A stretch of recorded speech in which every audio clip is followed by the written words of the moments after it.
Hello mga kabeshi, indovinate dove siamo? Venite con me, tara at ating bisitahin ang Case Colorate Marina Vietri sul Mare dito sa Amalfi Coast, Salerno, Italy.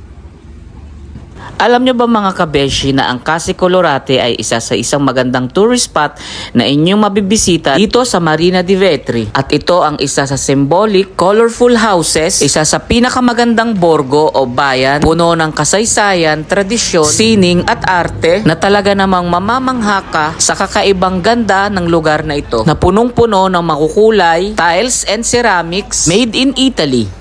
Alam nyo ba mga kabeshi na ang colorful houses na ito ay nakalubog sa magic o mahika ng Tyrrhenian Sea. At ang Borgo Case Colorate na ito ay maituturing na isa sa pinakamagandang borgo dito sa Vietri sul Mare. Ay isang tunay na buhay na gawang sining ang mga colorful houses o matitingkad na kulay ng mga bahay magkayakap sa isa't isa tulad ng matagal ng magkakaibigan na lumikha ng chromatic dance na nakakakuha ng maraming atensyon ng nakararami. Ang mga cobbled street na ito ay talagang kahanga-hanga, humahantong sa mga panoramic view. At sa bawat sulok na ito ay nagsasabi ng mga kwento sa nakaraang henerasyon. Na sino man ang tumawid sa threshold ng enchanted village na ito ay umalis na pinayaman ng isang pakiramdam ng pagtataka at ng kasiyahan.